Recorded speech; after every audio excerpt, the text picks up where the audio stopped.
सहनाववतु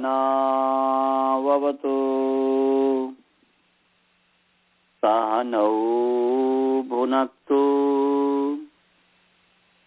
सह वीर्यं करवावहै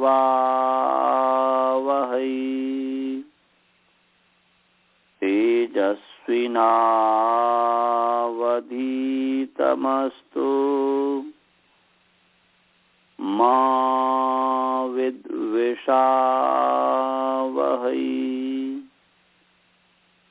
ओम शांतिः शांतिः शांतिः। येन धौता गिरः पुंसाम् विमलैः शब्दवारिभिः तमश्चाज्ञानजं भिन्नम् तस्मै पाणिनये नमः। वाक्यकारं वरुरुचिं भाष्यकारं पतञ्जलिं पाणिनिसूत्रकारं च प्रणतोऽस्मि मुनित्रयम्। आप सभी का काशिका पाठ में स्वागत है, तत्वावृत्ति पाठ में स्वागत है। ईश्वर की असीम अनुकंपा से, असीम कृपा से हम अभी पाठ प्रारंभ कर रहे हैं। हमारा जो पाठ भागः के सिद्धि चल रहा था, भागः का अर्थ तो सेवन करना है या सेवा है, तो कैसे अर्थ बन गया वो तो आगे बताएंगे, परंतु भागः शब्द को हमें सिद्ध करना है तो इसका मूल धातु है भज। क्या धातु है जी? हाँ, भज, भज नहीं, भज। भज, ज में चंद्र बिंदु देंगे, ज में चंद्र बिंदु माने अनुनासिक, अनुनासिक अ है तो भज। इसका अर्थ है सेवायाम। सेवा अर्थ में भज धातु का प्रयोग होता है। ये भ्वादि गण की धातु है। किस गण की धातु है जी ये?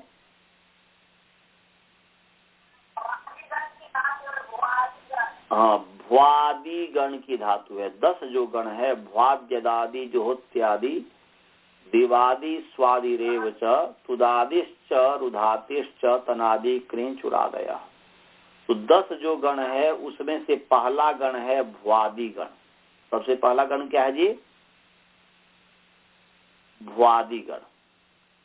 तो इस भ्वादि गण की भजन धातु है। किस गण की धातु है? भज, भज नहीं बोलना, भज, भज, हाँ, भज धातु है। और ये धातु अनुदात्त धातु है। ये कौन सा धातु है जी? अनुदात्त धातु है। वरना अनुदात्त धातु का मतलब ये हुआ कि उदात्त अनुदात्त स्वरित, तो ये स्वर का गुण है, ये स्वर है। तो भकार उत्तरवर्ती जो आकार है ये अनुदात्त है, माने अनिट है, इसमें इट आगम नहीं होता, जो आगे बताया जाएगा, समझ में आएगा।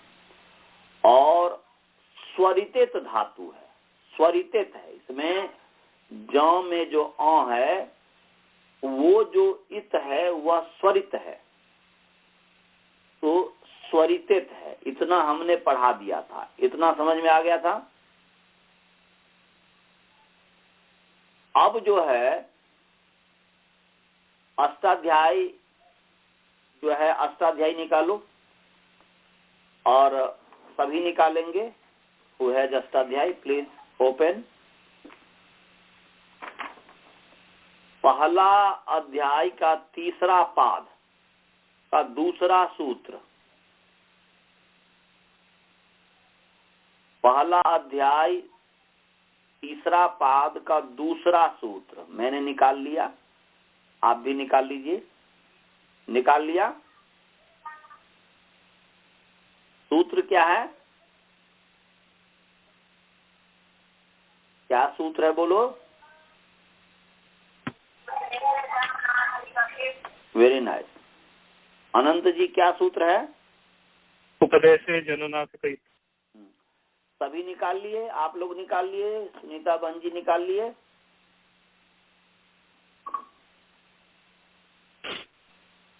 सूत्र निकालना, अष्टाध्याय निकाल लीजिएगा तो ज्यादा समझ में आएगा। सिद्धांत कौमुदी को भूल जाइए और अष्टाध्याय का सहारा लीजिए।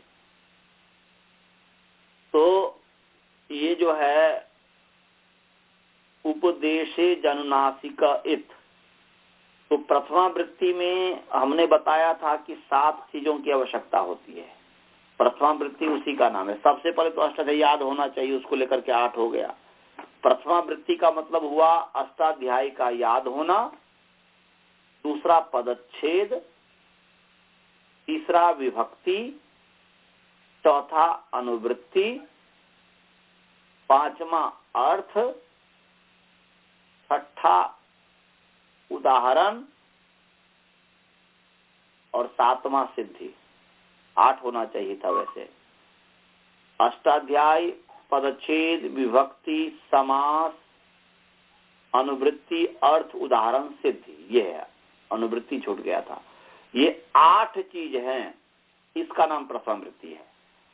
तो अभी हम प्रथमा वृत्ति कर रहे हैं। प्रथमा वृत्ति माने प्रथम बार जो आवृत्ति। तो उपदेशे कौन सी विभक्ति है? पूरा बोलो। विभक्ति में बोला तो अकारांत पुंलिंग उपदेश शब्द सप्तमी विभक्ति एक वचन, ये पूरा बोलो। क्या है? अकारांत पुंलिंग उपदेश शब्द सप्तमी विभक्ति एक वचन। समझ में आ गया सभी को? दूसरा है अच। दूसरा क्या है जी? अच। बोल ही नहीं रहे हो। श्रवण, बालबोध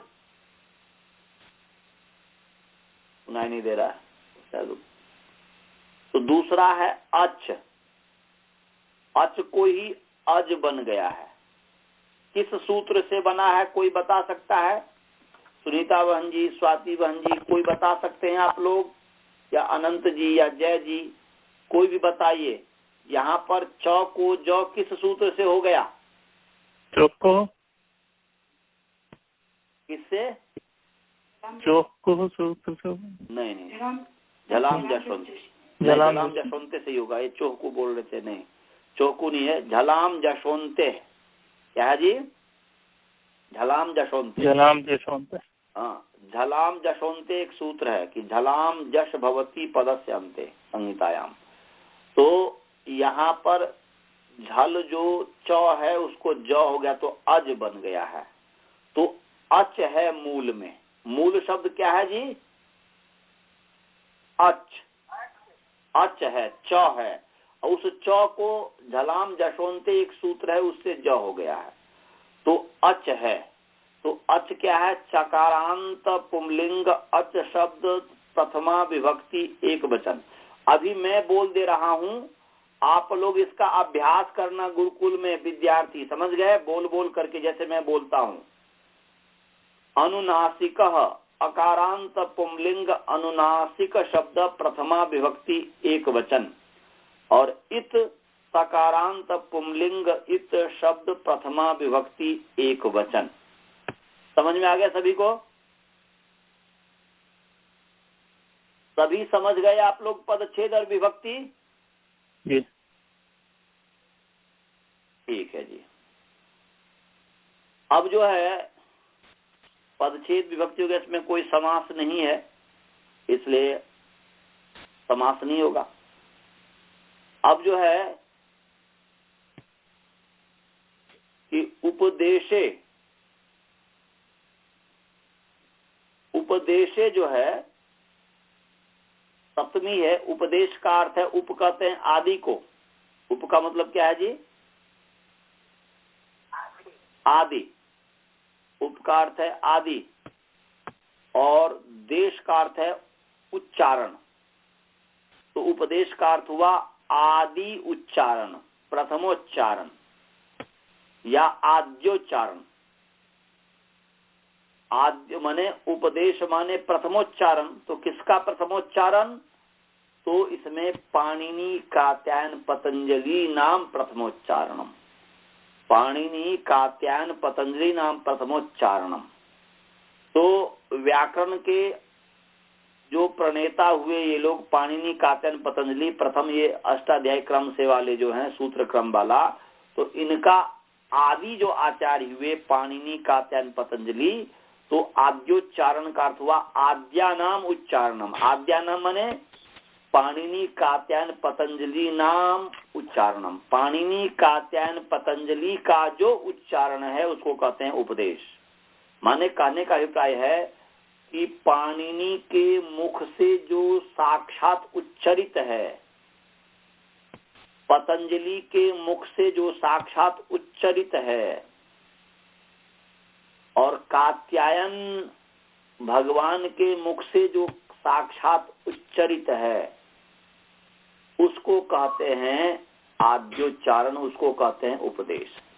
समझ में आया जी? जी। हमारे गुरुकुल वाले को समझ में आया?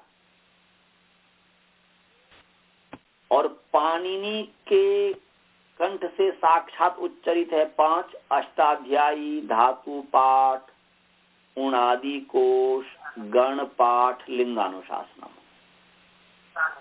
और कात्यायन भगवान के द्वारा साक्षात उच्चरित है वार्तिक, और पतंजलि जी के द्वारा साक्षात उच्चरित है महाभाष्य, है ना जी? उसमें वार्तिक, वो भी वार्तिक किए हैं, व्याख्या किए हैं। तो ये सब हमारे लिए उपदेश हैं। और इस उपदेश में अच जो है विशेष्य है, अनुनासिक जो है विशेषण है। तो विशेषण को पहले रखना है, अच को बाद में रखना है। और इत जो विधेय है तो क्रम से रखेंगे। तो मनीष जी आप बताइए, क्रम से रख करके बोलिए, बता सकते हैं? अनुनासिका को पहले रखना है, अच को बाद में रखना है, तो कैसा क्रम हो जाएगा उपदेशे जन्नास्कृत सूत्र का?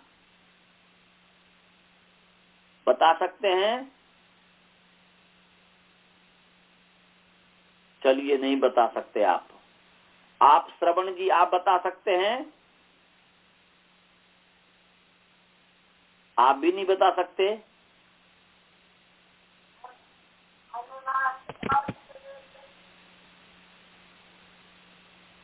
उपदेश से सबसे पहले होगा, सबसे पहले सप्तमी, सबसे पहले सप्तमी। बहुत सुंदर, ये हुआ उपदेशे अनुनासिक अच इत। क्या हो गया जी? सब बोलो। उपदेशे अनुनासिक। Very nice. उपदेशे अनुनासिक अच इत, और उसके आगे जोड़ दो क्रिया। कौन सी क्रिया जोड़ दोगे?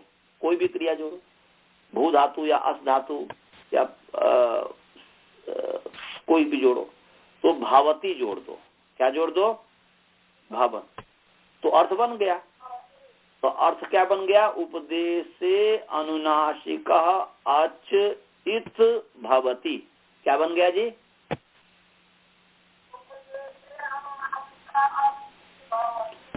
अच्छा बताओ, बाल बोध को ये समझ में आया कि नहीं? क्या बोलो?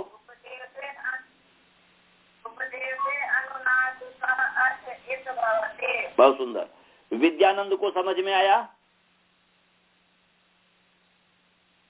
बोलो बोलो।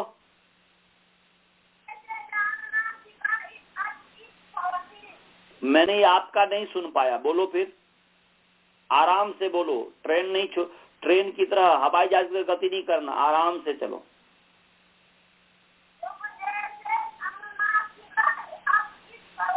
बहुत सुंदर, कमाल का, आप लोग बहुत अच्छे विद्यार्थी हैं। मनीष जी बोलो आप।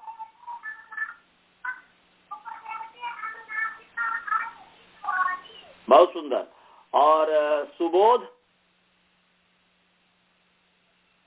बोलो।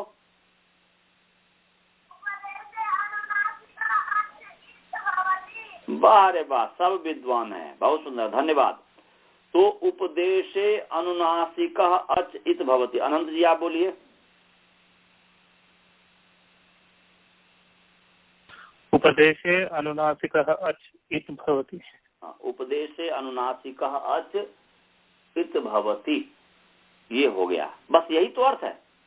अब इसका हिंदी में ठीक इसका हिंदी अनुवाद कौन करेगा? सुनीता जी ठीक इसका हिंदी अनुवाद कीजिए। उपदेशे अनुनासिकः अच इत भवति का ठीक हिंदी अनुवाद कीजिए।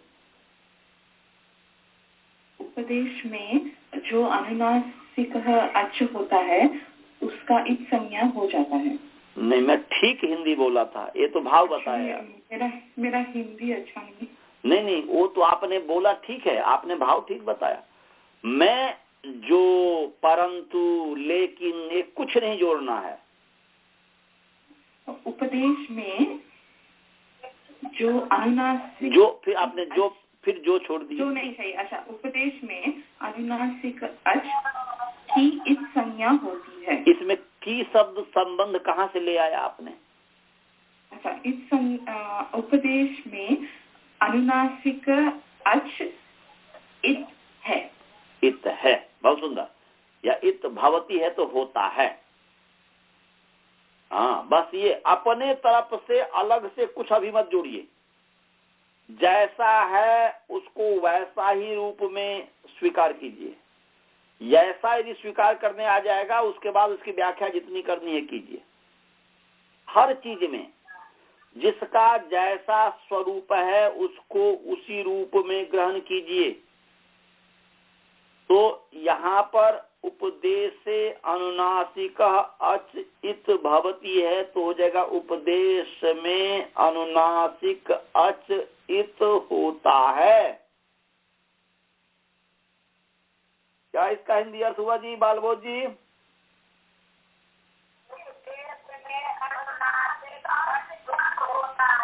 हाँ, उपदेश में अनुनासिक अच इत होता है, ये अर्थ है। अब इसका मतलब जो भी करने लग जाइए, उपदेश में जो अनुनासिक अच है उसकी संज्ञा होती है, वो व्याख्या में जो भी आपको करना कीजिए। बस शब्दार्थ तो उपदेशे अनुनासिकः अच इत भवति, उपदेश में अनुनासिक अच इत होता है। तो भाजा उपदेश है कि नहीं जी? भाजा धातु पाठ है ना जी, धातु पाठ में है ना, तो भाजा उपदेश है कि नहीं? ये किनका उपदेश है? बहुत सुंदर, पाणिनि जी का उपदेश है। पाणिनि जी का प्रथमोच्चारण है, तो पाणिनि जी का उपदेश है, तो भाजा उपदेश है। और उसमें जकार उत्तरवर्ती आकार, देखो यहाँ पर भज में कितने अच हैं? अच माने स्वर, कितने अच हैं जी भज में? दो। कौन कौन से?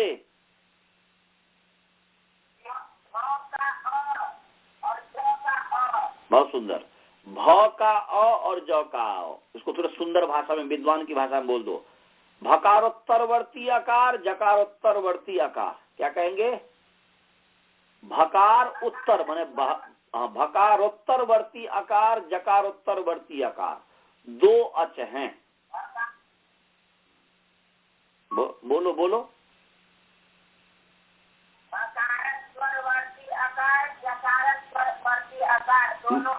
बस गलत बोल दिया। भकारोत्तर, रोत्तर माने भकार से उत्तर, तो भकारोत्तर, रोत्तर, रोत्तर, भकारोत्तर,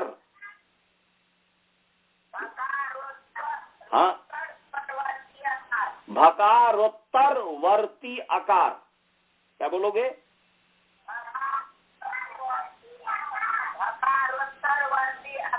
हाँ, बहुत सुंदर। हाँ, ये हुआ। क्या बोलेंगे अनंत जी? भकारोत्तरवर्ती आकार और जकारोत्तरवर्ती आकार, जकारोत्तरवर्ती आकार। जय जी क्या बोलेंगे? बकार उत्तरवर्ती आकार, उत्तरवर्ती, संधि के साथ, संधि के साथ, संधि के साथ।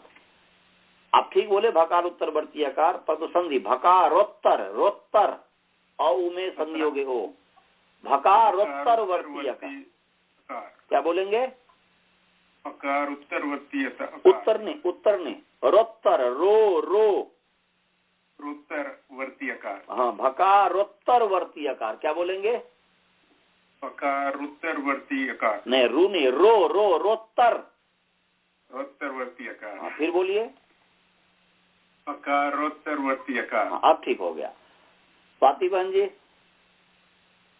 क्या होगा? भकारोत्तरवर्ती आकार, हाँ, और जकारोत्तरवर्ती आकार। सुनीता बहन जी? भकारोत्तरवर्तीयः आकारः, जकारोत्तरवर्तीयः आकारः। बहुत सुंदर, धन्यवाद। तो भकारोत्तरवर्ती आकार है, जकारोत्तरवर्ती आकार है। भकार हिंदी में भकारोत्तरवर्ती आकार, जकारोत्तरवर्ती आकार। तो भजम, इसमें से बताओ गुरुकुल के सभी विद्यार्थी की, इसमें से अनुनासिक अच कौन है? भज में बोलो। ज का अ, बहुत सुंदर। जकारोत्तरवर्ती आकार, ये अनुनासिक है। तो उपदेश है, उसमें अनुनासिक अच है। तो अनुनासिक अच इत है, माने अ इत है, माने जकारोत्तरवर्ती जो अ है वो इत है, माने उसका नाम इत है। समझ में आ गया जी? जकारोत्तरवर्ती जो आकार है उसका नाम इत है, ये उपदेश से जनुनासिक इत बतला रहा है। किसका नाम इत है बालबोध? भजम में किसका नाम इत है?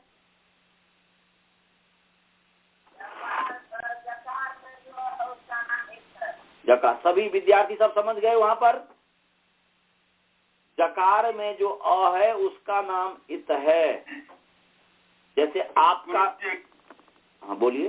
एक प्रश्न है, बोलिए। जो भज है, जो भज सेवायाम धातु पाठ में लिखा है जी, तो उसका ज के ऊपर बिंदी तो नहीं है, तो कैसे हम अनुनासिक मानते हैं उसे?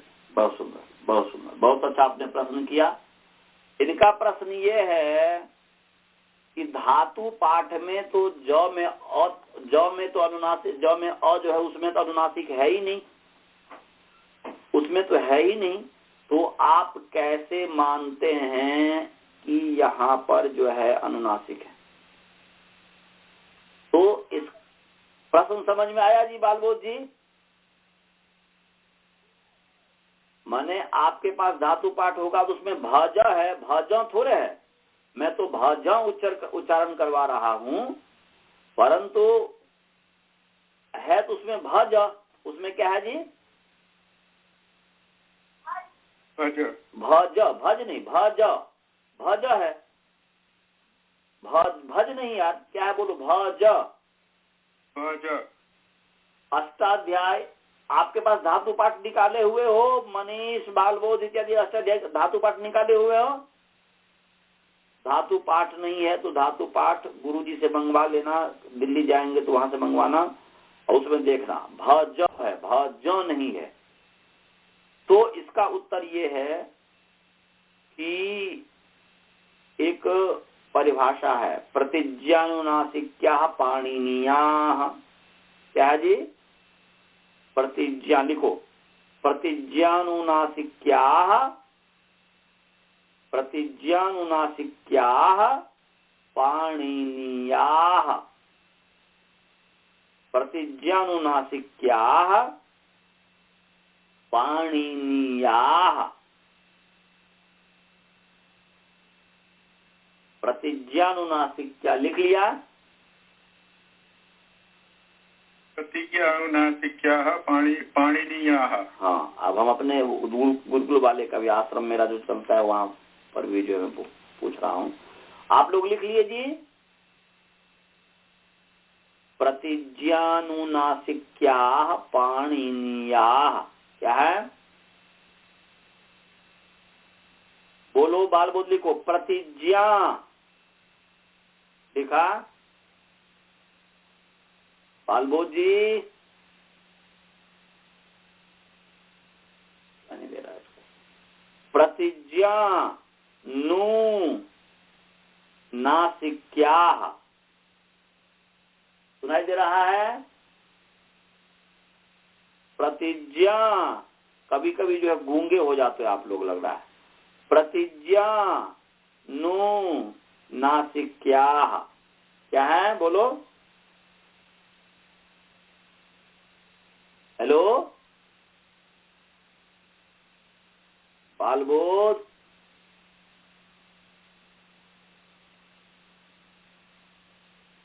चलिए। प्रतिज्ञानुनासिक्याः आगे है पाणिनीयाः। पकार पा, णौ में ह्रस्व करणी, नौ में दीर्घ करनी, यो में या। प्रतिज्ञानुनासिक्याः पाणिनीयाः। हेलो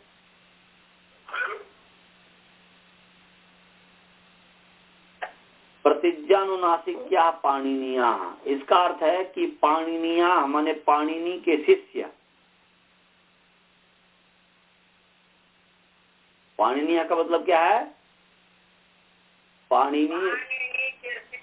पाणिनी के शिष्य। आपने ये आपने लिख लिया है, परिभाषा लिख लिया है? क्या परिभाषा आपने लिखा? हाँ, बहुत सुंदर, आपने अच्छा लिखा। तो प्रतिज्ञानुनासिक्या पाणिनीयाः, तो पाणिनीय क्या मतलब हुआ? पाणिनी शिष्याः। पाणिनीयाः का मतलब क्या है जी? पाणिनी शिष्याः। तो पाणिनी के जो शिष्य हैं वो प्रतिज्ञानुनासिक्याः। प्रतिज्ञा का अर्थ प्रतिज्ञान विषयः। प्रतिज्ञा का अर्थ लिखो प्रतिज्ञान विषयः। प्रतिज्ञा माने प्रतिज्ञान विषयः। प्रतिज्ञा बराबर प्रतिज्ञान विषयः लिख लिया। प्रतिज्ञा का क्या अर्थ लिखा? आनुनासिक्यम येषाम। देखो,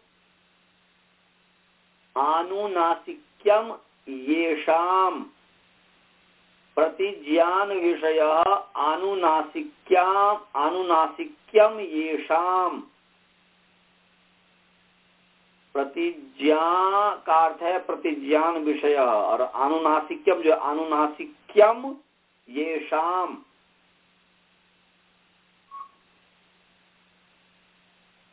प्रतिज्ञान विषय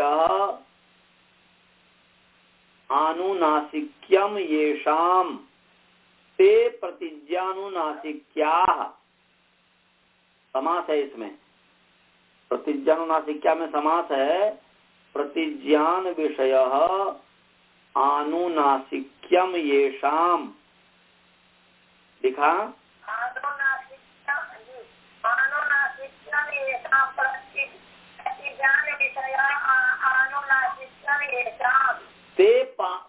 ते प्रतिज्ञानुनासिक्याः। ते प्रतिज्ञानुनासिक्याः।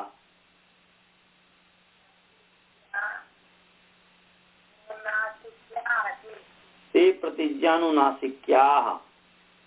तो क्या हुआ? प्रतिज्ञान विषय अनुनासिक्यम येषाम। येषाम माने जिनके, प्रतिज्ञान का विषय अनुनासिक्य है, वे प्रतिज्ञा अनुनासिक्य है। माने प्रतिज्ञान माने ज्ञान समझते हो, नॉलेज जो ज्ञान, ज्ञान और प्रतिज्ञान, ज्ञान और प्रतिज्ञान।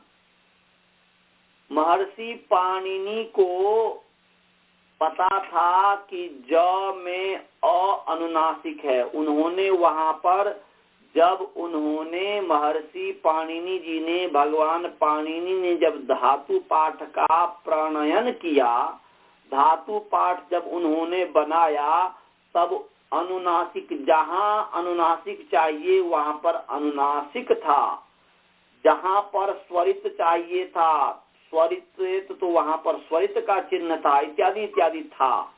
परंतु बाद में लोप हो गया। बाद में विद्यार्थियों के प्रमाद के कारण, विद्यार्थियों के लापरवाही के कारण, जो विद्यार्थी बाद वाले हुए और आचार्य बन गए, उनके प्रमाद के कारण वह जो है छापे में लुप्त हो गया। जब लुप्त हो गया तो उसको कैसे जाने?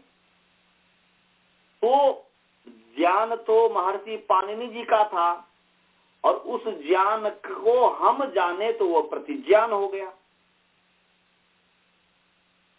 ज्ञान के प्रति जो ज्ञान वो प्रतिज्ञान है। ज्ञान के प्रति जो ज्ञान, जैसे देखो, मैं आप, मुझे जो ज्ञान है वो मेरा ज्ञान हो गया। उस ज्ञान को आपने जो जाना वो प्रतिज्ञान हो गया। समझ में आया जी? जैसे प्रतिनिधि, प्रतिनिधि किसको कहते हैं जी? आप बता सकते हो? जय जी, आप बता सकते हैं प्रतिनिधि किसका नाम है? नहीं।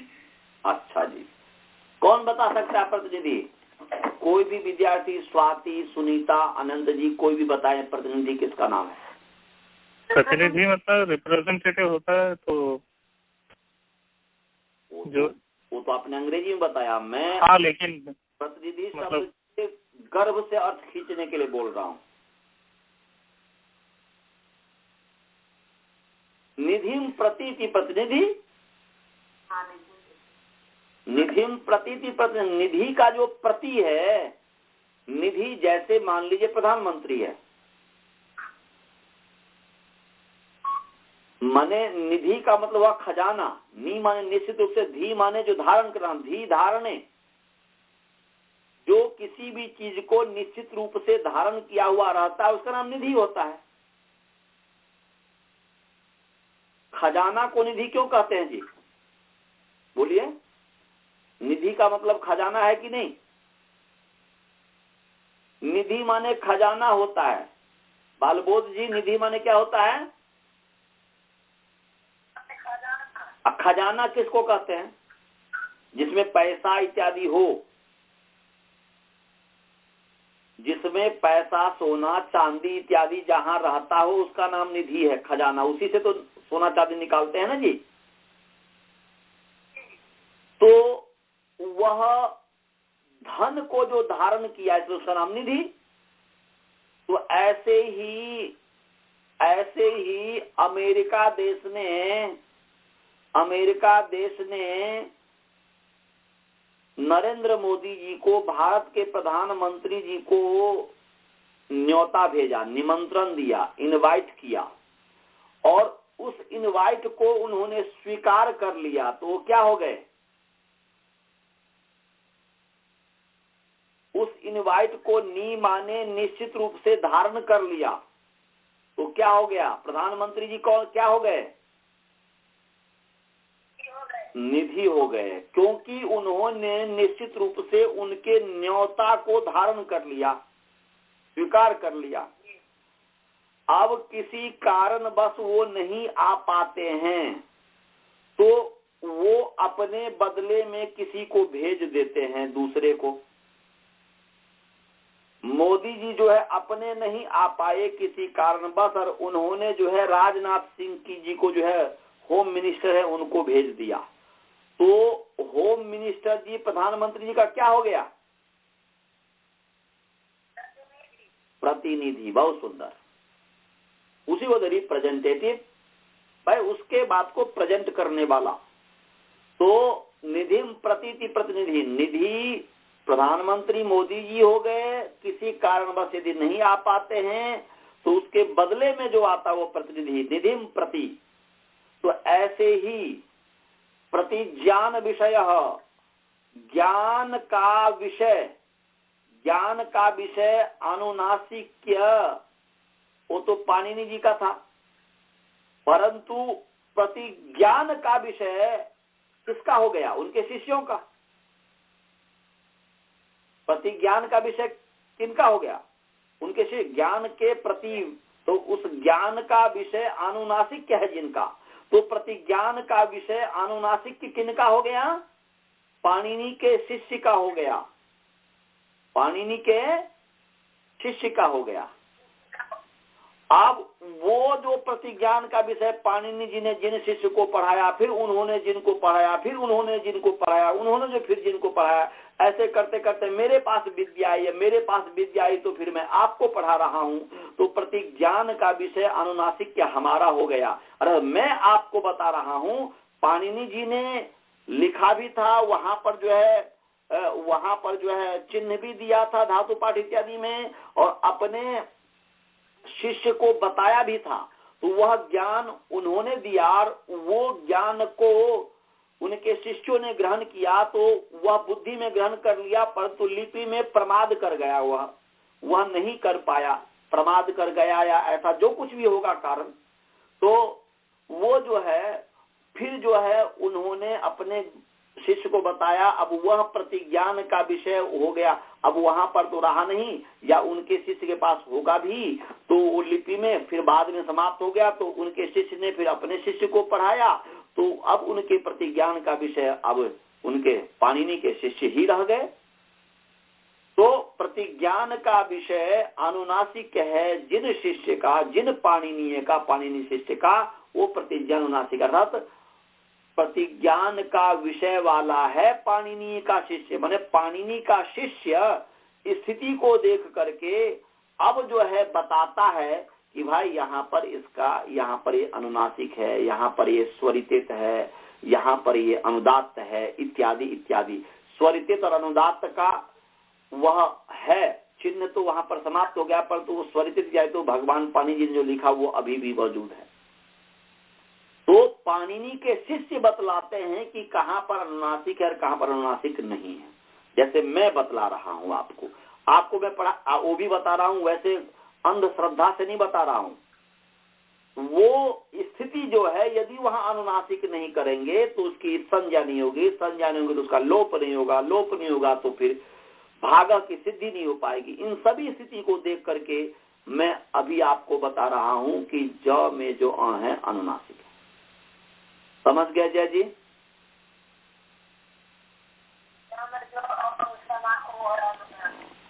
जय जी आपको समझ में आया? हाँ मैं समझ गया। हाँ, तो पाणिनि के शिष्य जो है ये बतलाते हैं गुरु परंपरोपदेशेन, इसको भाव फलितार्थ कथन ये हुआ कि गुरु परंपरोपदेशेन, गुरु परंपरा के उपदेश से पता चलता है कि यहाँ पर अनुनासिक है।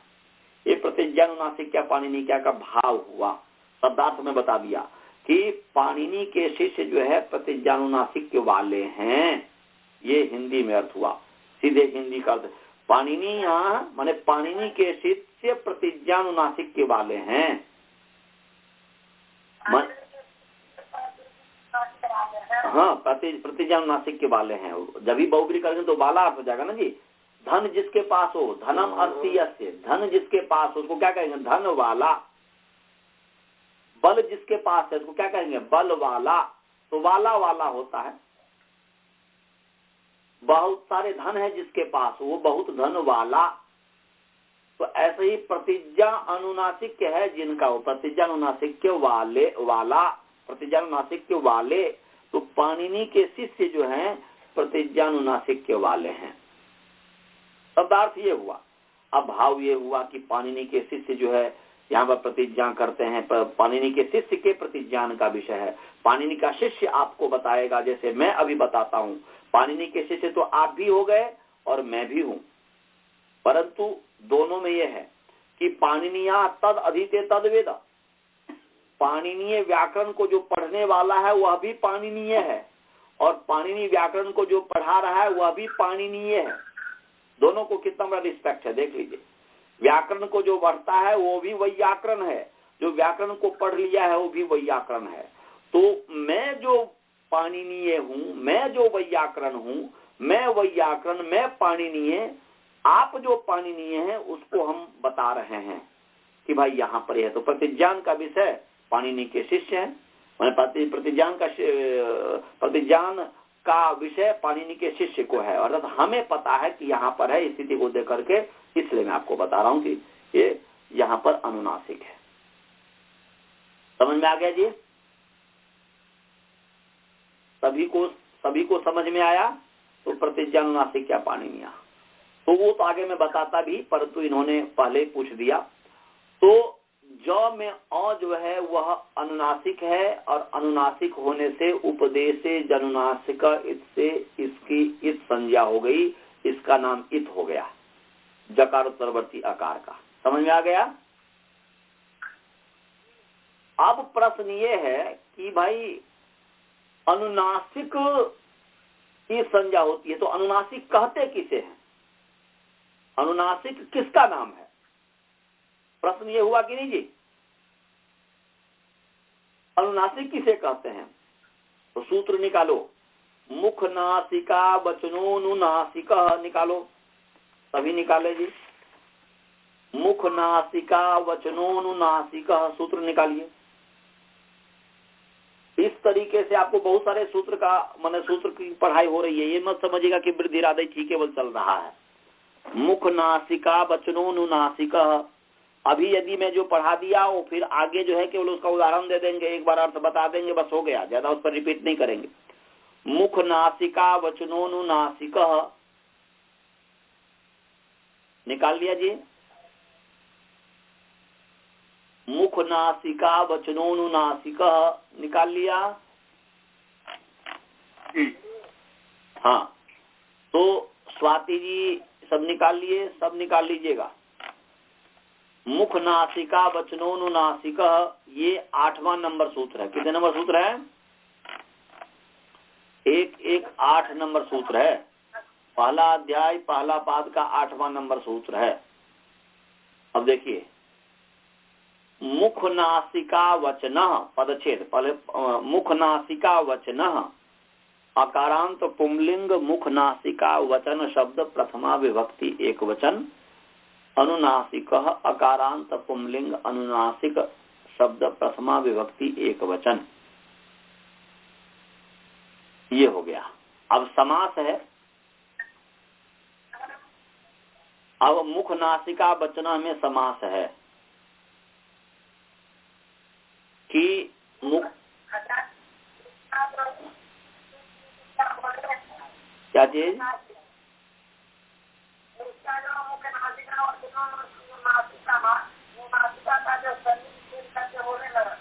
तो मुख नासिका वचन,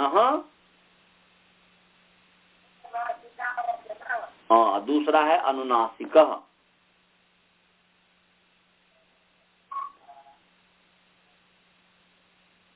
मुख नासिका वचन, मुख नासिका वचन,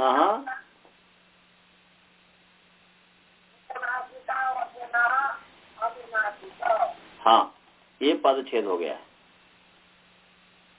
समझ गए? मुख नासिका वचन, मुख न, हाँ, अकारांत पुंलिंग है। मुख नासिका वचन अनुनासिक, समझे जी? मुख नासिका वचन अकारांत पुंलिंग प्रथमा एक वचन है, और अनुनासिक अकारांत पुंलिंग प्रथमा एक वचन है। समझ में आ गया?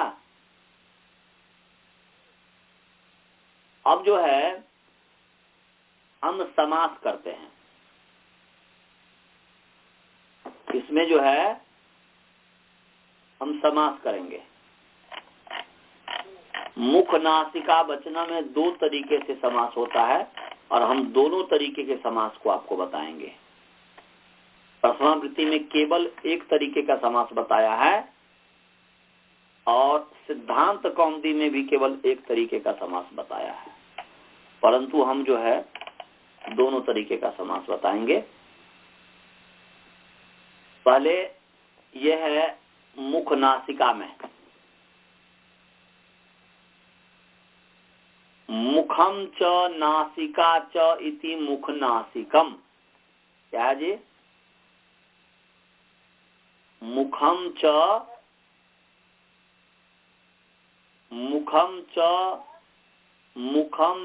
नासिका च इति मुख नासिकम। क्या है जी? मुखम च नासिका च इति मुख नासिकम।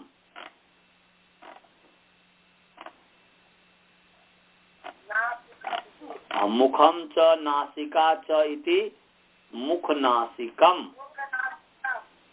हाँ, मुखम च नासिका च।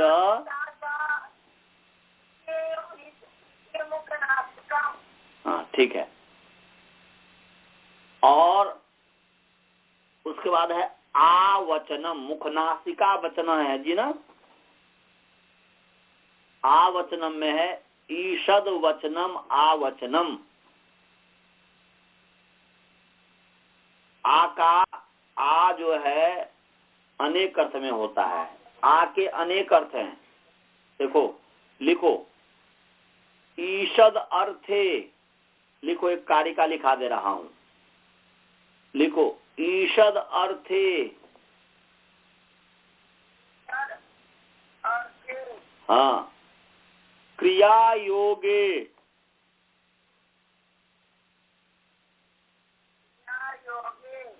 मर्यादा।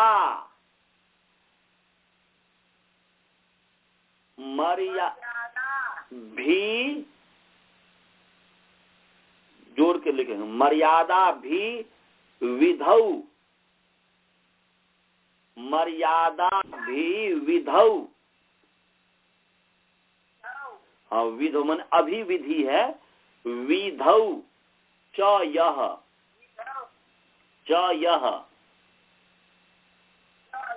हाँ, ईषद अर्थे क्रिया योगे मर्यादा भी विधौ च यह।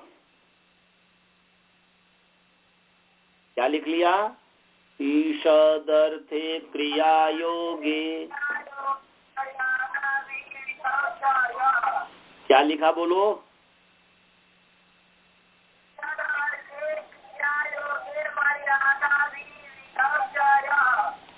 हाँ, मर्यादा भी विधौ च यह। एताम आताम गीतम विद्यात्।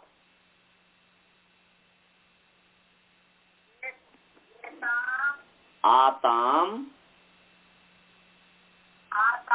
एतम मर्यादा एतम आताम। एताम नहीं होगा, एतम। ऐसा एतो एते एतम। एतम आताम। रुक जाइए, हमें याद करने दीजिए। हमने जो याद किया है, ईषद अर्थे क्रिया योगे मर्यादा विविधौ च एतम आताम आताम एताम आताम आताम आताम आताम स्त्रीलिंग कर दिया। तो एताम आताम, एताम ही ठीक है। एताम ही होगा, स्त्रीलिंग होगा, क्योंकि आताम स्त्रीलिंग कर दिया। एताम आताम। एताम आताम गीतम विद्यात्। एताम आताम गीतम विद्यात्। एताम आताम। हाँ, एतम आताम गीतम विद्यात्। एताम आताम गीतम विद्यात्। वाक्य स्मरणयोरगित।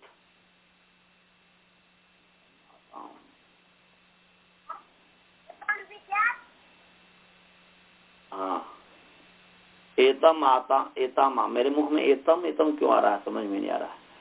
एतम आताम गितम विद्यात, वाक्य स्मरणयोरगित, वाक्य स्मरणयोरगित, वाक्य स्मरणयोरगित,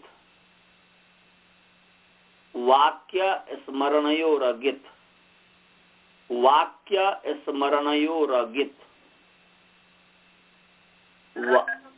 हाँ वाक्य स्मरणयोरगित, वाक्य स्मरणयोरगित, वाक्य स्मरणयोरगित, ङित, वाक्य स्मरणयोरगित, लिख लिया। ङित ङित ङित ङित, क ख ग घ ङ में स्वीकार, ङी अत हलंत,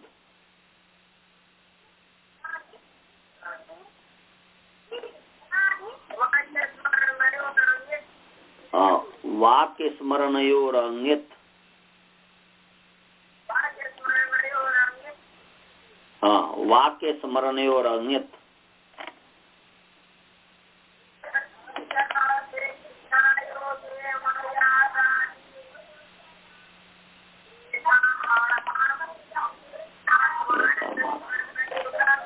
हाँ एताम आताम गितम विद्यात, वाक्य स्मरणयोरगित, ये महाभाष्य का है।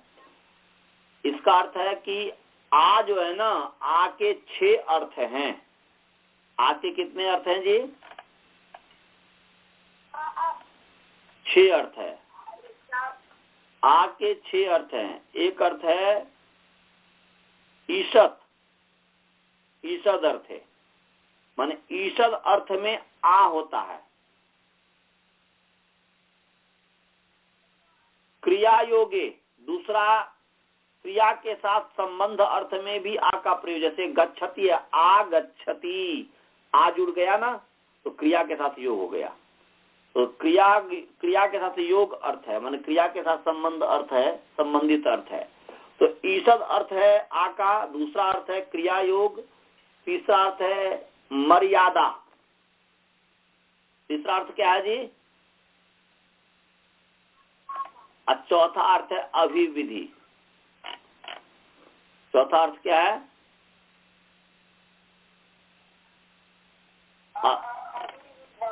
अभिविधि, अभिविधि का सप्तमी है अभिविधौ, अभिविधि क्या है जी, बोलिए। अभिविधि, अभिविधि, अभिविधि, अभिविधि, अभिविधि, हाँ तो अभिविधि। तो ये जो 4 अर्थ है, ईषद, क्रिया योग, मर्यादा, अभिविधि, ये 4 अर्थ है। इसमें आ जो होगा उसमें ङ हलंत होगा और उसकी ङित है, ङ वाला आ है, जिसके आगे ङ हो उसका लोप हो गया हो, ङित हो। तो एताम आताम, इन आ को ङित जानो। एताम आताम ङित माने 6 जो आ के अर्थ है उसमें से 4 अर्थ तो ङ वाला है, गौ से युक्त जो आ है उसका है, और 2 वाक्य और स्मरण, एक वाक्य अर्थ है दूसरा स्मरण अर्थ है। तो इन वाक्य और स्मरण अर्थ में जो है ङ वाला नहीं, तो केवल आ होता है, उसमें ङ वाला नहीं होता है। ये है 6 अर्थ। तो उसमें से ईषद अर्थ है, तो मुख नासिका वचनोनुनासिका जो है, इसमें आ जो है वो आंग है, ङ वाला आ है, और उसके अनेक अर्थ में से यहाँ जो आ है उसका अर्थ है ईषद। क्या अर्थ है जी? ईषद का मतलब है थोड़ा। ईषद को क्या कहेंगे हिंदी में? थोड़ा, थोड़ा, थोड़ा माने थोड़ा सा। तो आवचन का अर्थ हुआ ईषद वचनम आवचनम, ईषद वचनम आवचनम। हाँ, माने आवचनम में जो आ है वह ईषद, इसलिए उसी के द्वारा इसको कहते हैं अस्वपद विग्रह। दो तरीके का विग्रह होता है, एक होता है स्वपद विग्रह, उस समास में जो पद है जो शब्द है उसी से विग्रह करना, एक है अस्वपद विग्रह, समास में है आ, समस्त पद में है आ, और जब उसका विग्रह कर रहे हैं तो ईषद के द्वारा कर रहे हैं, इसलिए कहते हैं अस्वपद विग्रह। दूसरे शब्द के द्वारा जब विग्रह किया जाए तो उसको कहेंगे अस्वपद विग्रह। स्वपद माने अपने पद से विग्रह करना, स्वपद विग्रह, और अस्वपद विग्रह माने जो अपने पद से विग्रह न करना, किसी उसी से मिलता जुलता जो दूसरा शब्द है उसी अर्थ वाले उससे विग्रह करना। तो आ का अर्थ है थोड़ा, उसको बताने वाला ईषद सब है, इसलिए ईषद वचनम आवचनम। तो ईषद वचनम जो विग्रह हुआ ये अस्वपद विग्रह है। तो थोड़ा कहना, वचनम माने कहना। तो अभी हमने समय हो गया, इसलिए इसकी व्याख्या हम कल करेंगे। तो मुख नासिका में मुखम च नासिका च इति मुख नासिकम, ये कर दिया। और आवचनम का समास किया, ईषद वचनम आवचनम, ईषद वचनम आवचनम। हाँ, ईषद वचनम आवचनम। तो अब जो है इतना कर दिया हूं, अब फिर जो है कल इस पर चर्चा करेंगे। अब मंत्र पाठ। ओम पूर्णमदः पूर्णमिदं पूर्णात् पूर्णमुदच्यते पूर्णस्य पूर्णमादाय पूर्णमेवावशिष्यते। ओम शांति शांति शांति। जितना बताया उस पर विचार करो आप लोग, बैठ करके खेलना उलना नहीं। हाँ चलिए जी। तो अच्छा जी, मुखम च नासिका च मुख नासिकम, वो कौन सा समाहार, कौन सा समास है? द्वंद्व समास है ना। अच्छा हाँ, वही चेक करना। हाँ, द्वंद्व समास है, समाहार द्वंद्व समास है। एक वचन भाव हो गया है, वो आगे आएगा। अभी तो वो जो है दूसरा अध्याय का चतुर्थ पाद जो है उसमें आएगा। एक वचन क्यों हो गया? प्राणी तो सेनांगा नाम है, सूत्र से जो एक भाव हुआ और वो नपुंसकलिंग हो गया, इसलिए जो है मुख नासिकम हो गया। तो आगे का है। तो अभी ये वाला जो है सिद्धांत कौमुदी में नहीं दिया हुआ है, जो अभी मैं बता रहा हूँ। सिद्धांत कौमुदी वाले भी बताऊंगा इसके बाद।